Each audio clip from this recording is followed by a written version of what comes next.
네, 안녕하십니까. 네, 이번 시간부터는 여러분들과 함께 아주 중요한 책인 성경의 첫 책, 창세기를 함께 나누고자 합니다. 제1강과 2강을 통해서 창세기 전체를 통해서 창세기 서론에 대한 이런 내용을 함께 나누고자 합니다. 시작의 책인 창세기에는 인간을 향한 하나님의 경륜이 시작되고 전개됩니다. 그래서 이 시간에 우리가 갖는 목표는 창세기에 나타난 하나님의 경륜을 여러분들이 잘 이해해서 더욱 하나님을 경외하고 순종하며 섬기는 여러분들이 되게 하는데 그 목적이 있습니다.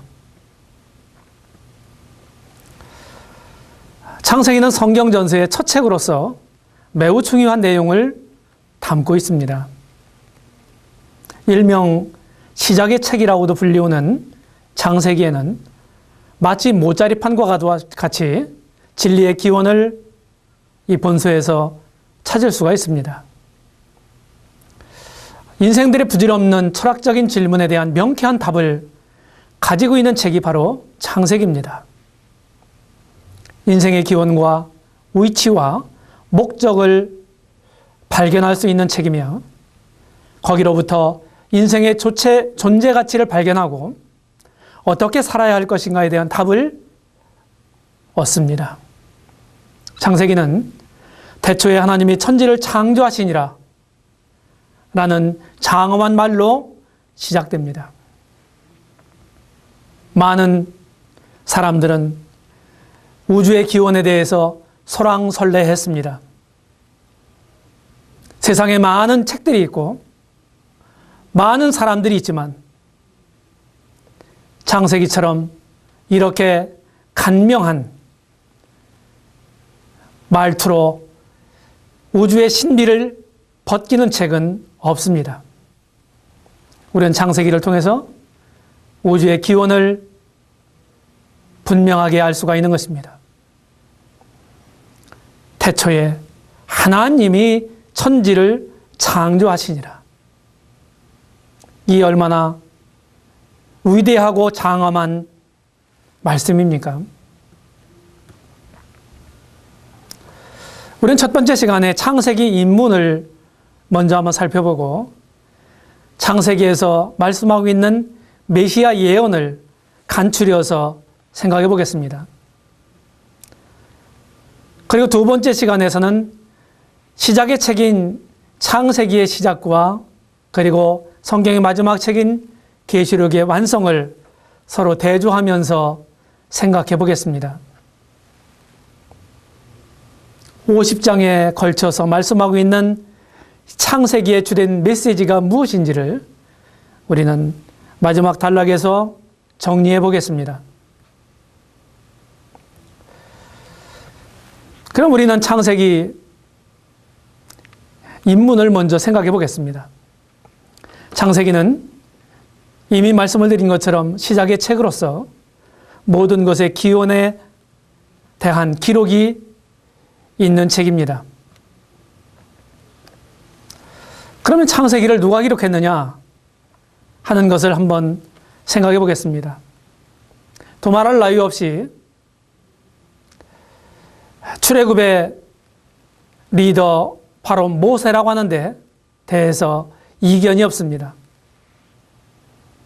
지금은 이제 성경 연대가 여러 연구에 의해서 아주 그리고 역사적 고고학적 사료에 의해서 잘 밝혀졌는데요. 모세는 주전 1527년에 태어난 것으로 봅니다.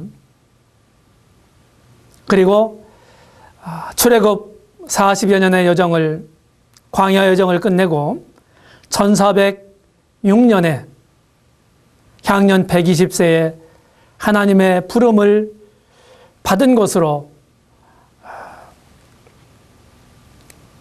연구되어 있습니다. 그래서 창세기가 기록된 연대는 모세 시대인 BC 15세기가 되겠습니다. 더 자세히 말씀을 드린다고 한다면 열왕기상 6장 1절에 보게 되면은 찾아보겠습니다. 출애굽 연도에 대해서 우리가 분명하게 알 수 있는 이런 말씀이 있습니다. 6장 1절에 보게 되면 이스라엘 자손이 애굽 땅에서 나온 지 480년이요 솔로몬이 이스라엘 왕이 된 지 4년 12월 곧 2월에 솔로몬이 여호와를 위하여 전 건축하기를 시작하였더라. 이런 말씀이 열왕기상 6장 1절에 기록되어 있습니다. 성전 건축이, 솔로몬 성전 건축이 시작된 지금 연도를 말하고 있는 것입니다. 바로 그때가 출애굽한 지 480년째 되는 해라 하는 말입니다. 그때는 솔로몬이 왕위에 즉위한 지 4년째 되는 해였다고 부언 설명합니다.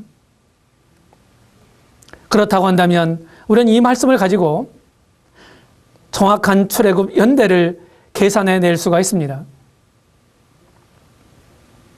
이미 역사적 사료에 의해서 다윗은 1010년에 왕위에 올라서 40년 동안 통치를 하고 그의 아들 솔로몬에게 주전 970년에 왕위를 물려준 것으로 나타나 있습니다.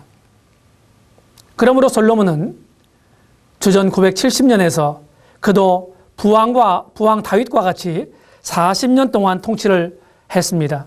주전 930년에 자신의 아들 르호보암에게 왕위를 물려줍니다. 우리는 이와 같은 역사적 사료에 의해서 출애굽 연대를 정확하게 계산해낼 수가 있는데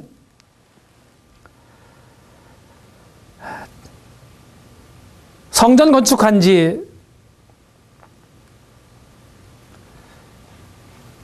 해가 출애굽 480년째 해라고 이미 성경에서 말씀하고 있습니다.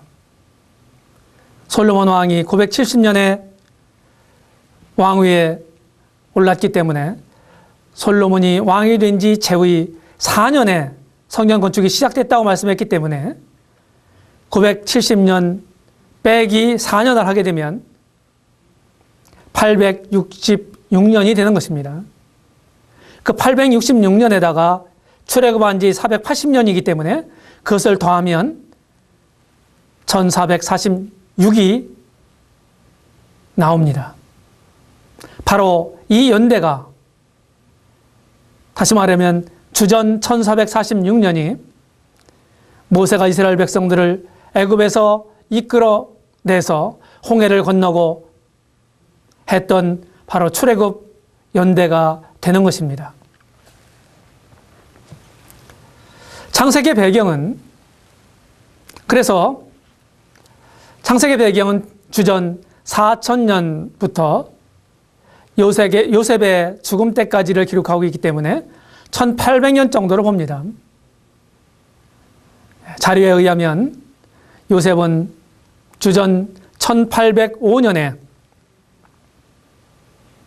세상을 떠난 것으로 나타나 있습니다. 그러므로 약 2200년 정도의 이런 역사를 기록하고 있는 이런 책이 바로 창세기가 되겠습니다.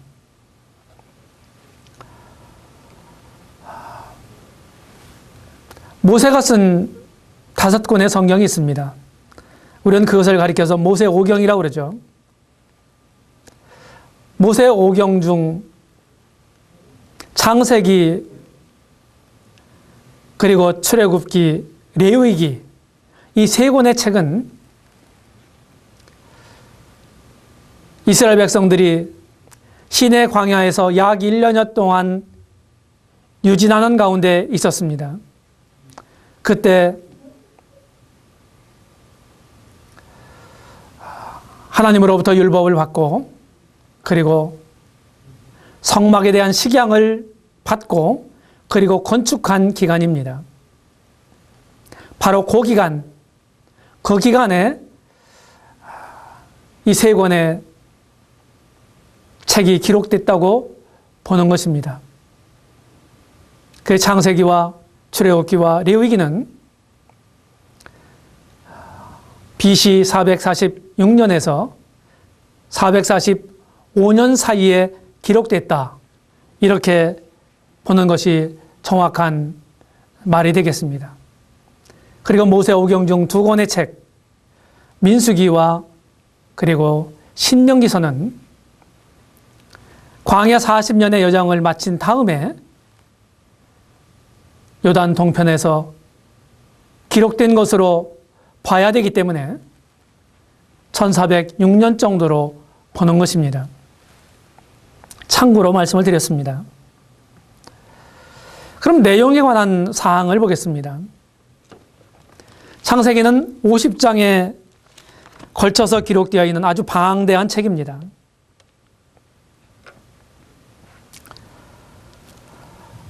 이 방대한 책을 우리가 전체적인 개괄을 하지 못하면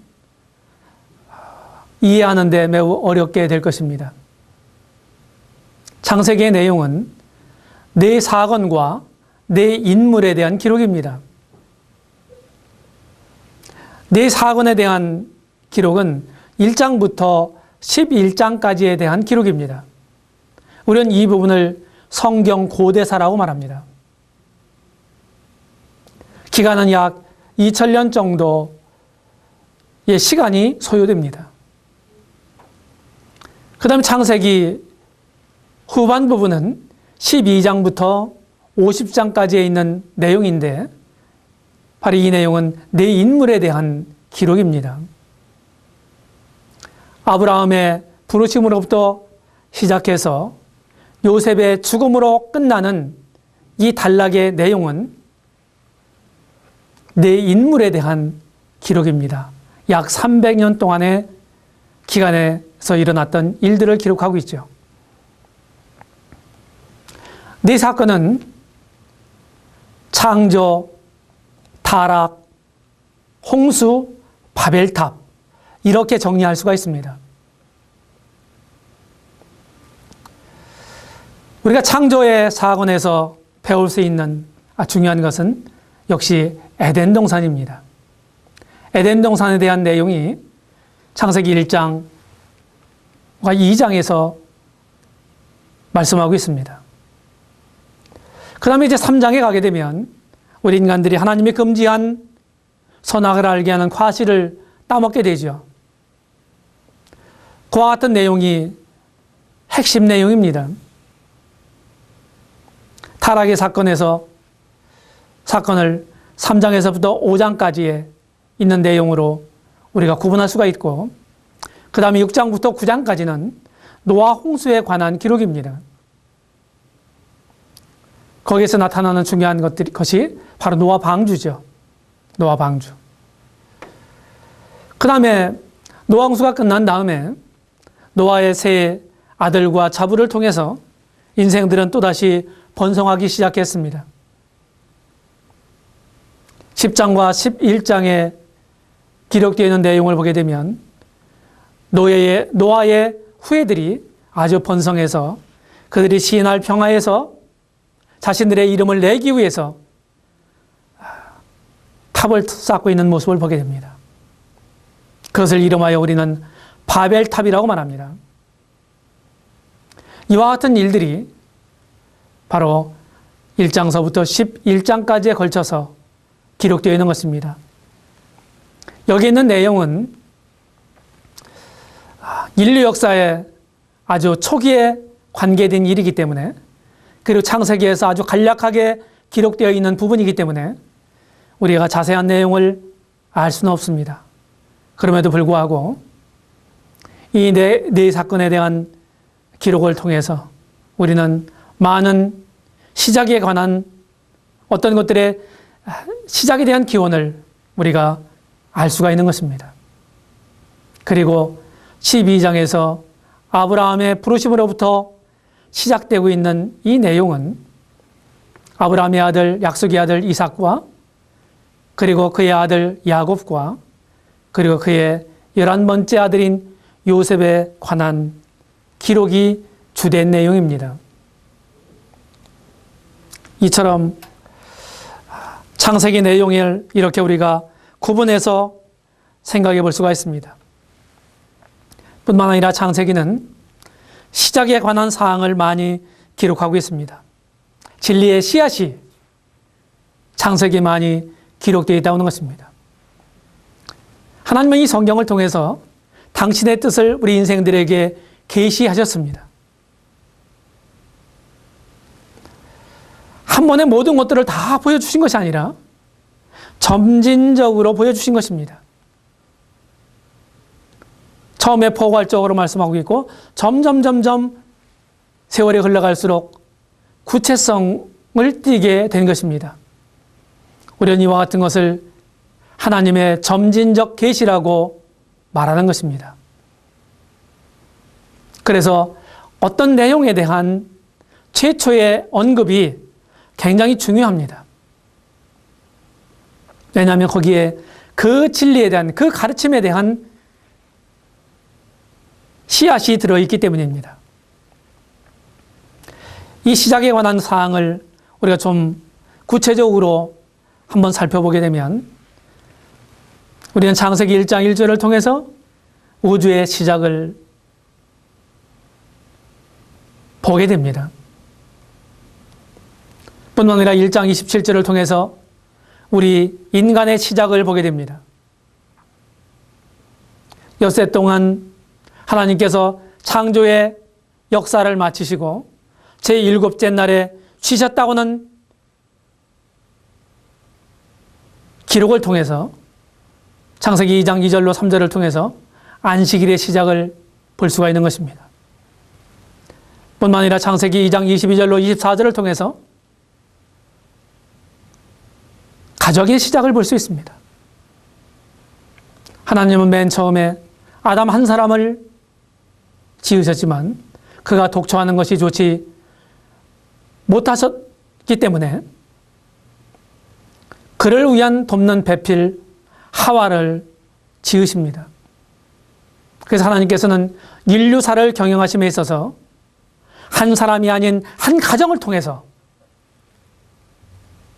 인류사를 경영하신 것입니다.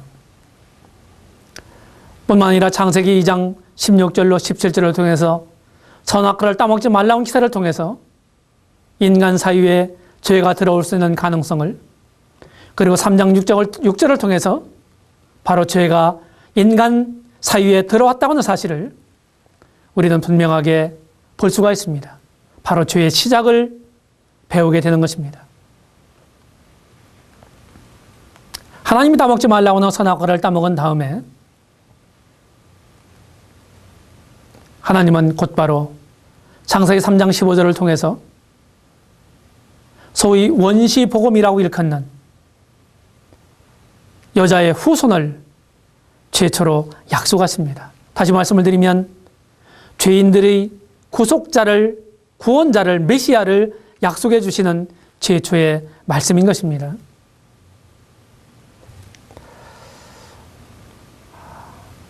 선악과를 따먹은 다음에 모아가 잎으로 자신들의 부끄러움을 가린 사람들에게 하나님은 가죽옷을 친히 지어서 입히시는 장면을 통해서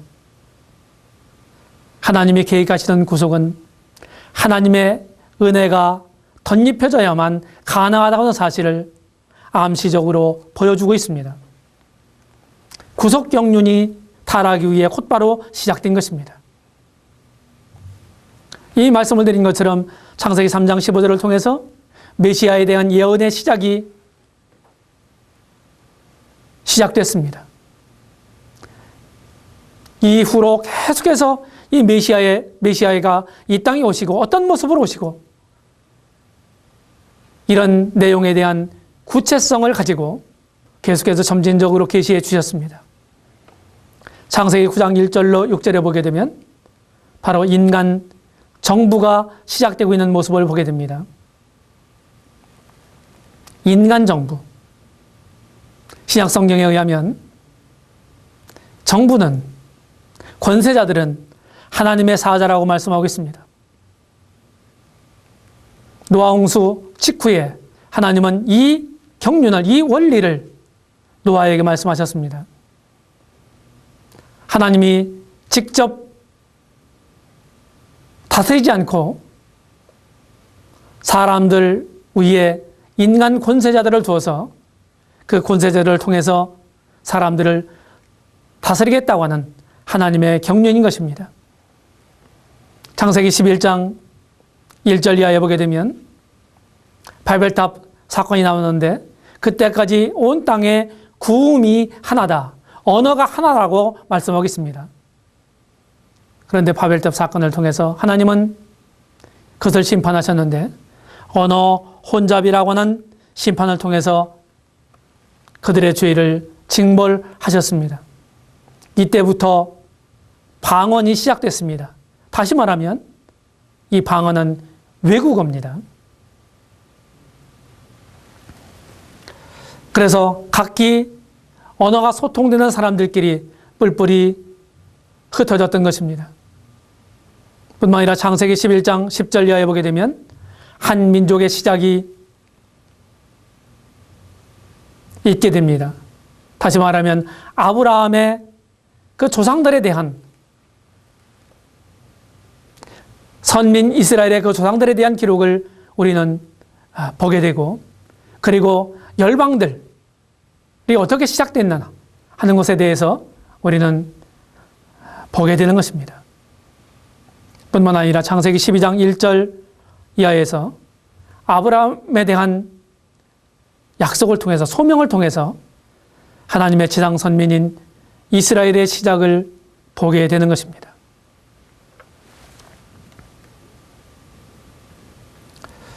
이제 우리는 두 번째 단락에서 창세기에서 말씀하고 있는 메시아 예언을 간략하게 간추려서 생각해 보겠습니다. 인간 타락 직후에 하나님은 메시아를 약속해 주셨습니다.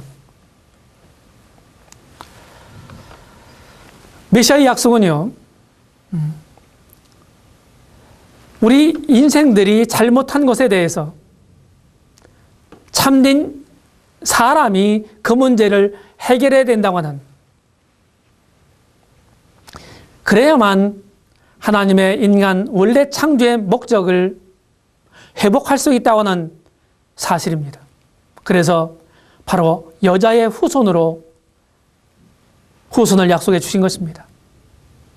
창세기에서 3장 15절에 이 말씀이 기록되어 있는데, 실제로 신약에서는 갈라디아서 4장 4절을 보게 되면 때가 참에 하나님이 그 아들을 보내사 여자에게서 나게 하시고 율법 아래에 나게 하셨다고 말씀하고 있습니다. 여자에게서 나게 하시고, 창세기 3장 15절의 성취입니다. 우리는 누가복음 3장을 통해서 우리 주님이 참된 인간으로, 참된 사람으로 오셨다고 하는 사실을 누가는 아주 주밀하게 잘 기록해 주고 있습니다. 그래서 인류의 첫 조상인 아담에게까지, 그리고 그 아담을 있게 한 하나님까지 거슬러 올라가는 것입니다. 뿐만 아니라 메시아는 한 민족으로부터 옵니다. 창세기 12장 3절에 보게 되면 아브라함의 후손으로 메시아가 오실 것에 대해서 말씀하셨습니다. 이 이후로 구약 성경에 특별히 이스라엘 사람들이 계속해서 하나님께 약속하신 메시아를 그들은 기다려왔습니다.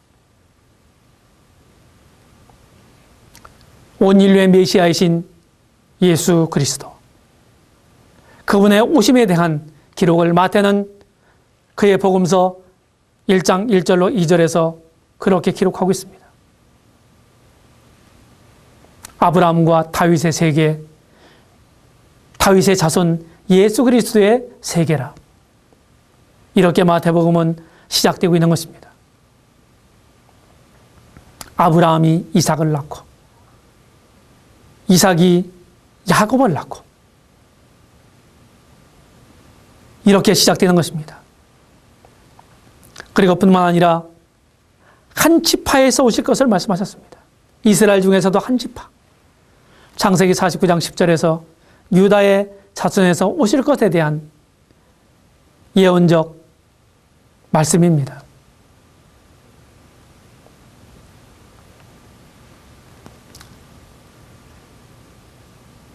야곱이 죽기 전에 12아들들을 축복합니다.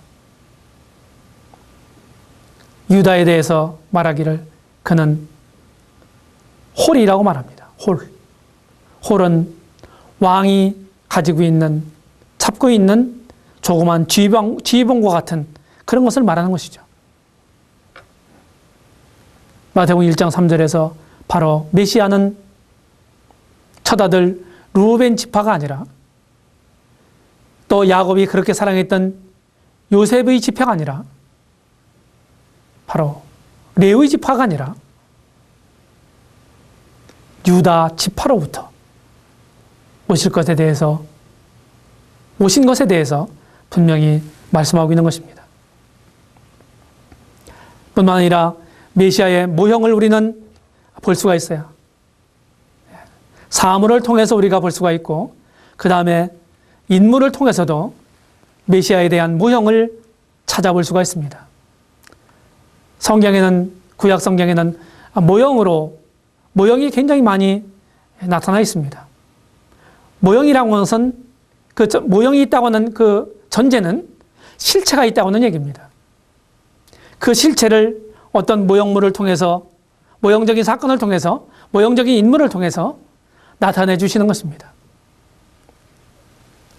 사물을 통해서 하나님께서 메시아에 대한 모형을 보여주시고 있는데 창세기 1장 3절에서 빛이 있으라 하시는 말씀이 있습니다. 여기에 빛이 있어요. 바로 이 빛이 생명의 빛 되신 예수 그리스도. 요한복음 1장 4절에서 그렇게 말씀하고 있습니다. 그 안에 생명이 있었으니 곧 사람들의 빛이라. 땅이 혼돈하고 공허하며 흑암이 깊음에 있었던 그런 상태에서 하나님이 먼저 빛이 있으라 말씀하셨습니다. 세상의 암흑 속에 갇혀있는 이 세상에 생명의 빛으로 오신 어둠의 세력, 잡은 자에게 속해서 신음하고 있던 우리 인생들에게 생명의 빛을 주시는 분, 그분을 잘 묘사하고 있는 것입니다. 이미 말씀을 드린 것처럼 창세기 3장 21절에 보게 되면 선악과를 따먹은 인생들에게 하나님께서 가죽옷을 지어 입히십니다. 가죽옷. 이것이 만들어지기 위해서는 인간의 부끄러움을 가리우는 이런 가죽옷을 만들기 위해서는 한 짐승이 죽어야 하는 것입니다. 바로 희생의 구속자 예수 그리스도를 잘 말씀해 주고 있는 것입니다. 베드로전서 1장 18절로 19절에 보게 되면 우리가 조상의 망령된 행실에서 우리가 구속된 것은 금이나 은과 같은 없어질 것으로 한 것이 아니고 어린 양 같은 그리스도의 보배로운 피로 한 것이라고 말씀하고 있습니다. 우리 주님은 죽으실 수 있는 몸을 가지고 이 땅에 친히 오셨고 실제로 그분은 우리들을 위해서 돌아가셨습니다. 뿐만 아니라 창세기 7장 13절에 보게 되면 노아 방주가 나옵니다. 노아 방주. 온 죄악이 관영한 세상을 물로 심판하시는 그때에 하나님께서는 이 방주를 노아에게 지으라고 말씀하셨고 그 방주에 들어오라고 말씀하셨습니다. 그 방주 안에 있었던 사람들 8명만이 그 물의 심판으로부터 구원을 받게 됩니다. 노아의 방주는 구원의 보증자 되시는 예수 그리스도를 말씀해 주고 있는 것입니다. 뿐만 아니라 창세기 28장 12절에 보게 되면 야곱의 사닥다리가 나오죠. 요한복음 1장 51절에서 말씀하고 있는 대로 이 땅과 하늘을 연결하는 하늘의 통로자 예수 그리스도를 우리는 이 야곱의 사다리를 통해서 보게 되는 것입니다. 그 다음에 네 인물을 통해서도 우리는 볼 수가 있습니다.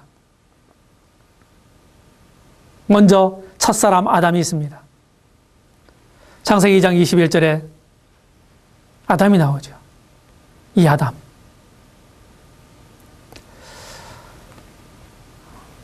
신약에서는 로마서 5장 14절에서 우리 주님을 예수 그리스도를 둘째 아담이라고 일컫습니다. 첫사람 아담에게 속한 사람들이 다 죄에 속했고 다 죽을 수밖에 없는 사람들이었지만 믿음으로 둘째 아담 예수 그리스도에게 속한 사람들은 그분의 부활하심을 따라 부활 생명을 얻을 수 있다고 가르치고 있는 것입니다. 창세기 14장 18절에 보게 되면 멜기세덱이 나오죠. 멜기세덱.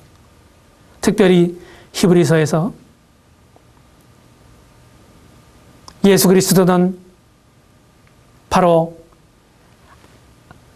아론의 반차를 쫓아온 게 아니라 이 멜기세덱의 반차를 쫓아서 오신 우리들의 대제사장이시라고 분명하게 언급하고 있습니다. 뿐만 아니라 창세기 22장 8절로 10절을 통해서 우리는 아브라함의 약속의 아들 이삭을 보게 됩니다. 이 이삭은 곧 우리 주님에 대한 모형입니다. 아버지 아브라함이 그토록 사랑하는, 그토록 그에게, 아버지 아브라함에게 아주 귀한, 무엇과도 바꿀 수 없는 이런 독생자였습니다. 뿐만 아니라 이삭은 아버지 아브라함에게 계속해서 고분고분 잘 순종하는 모습으로 나타나 있습니다. 나이 100세 때 늙음하게 얻은 이 아들을 아버지 아브라함은 사랑했고, 그리고 이삭은 아버지에게 순종적이었습니다. 그래서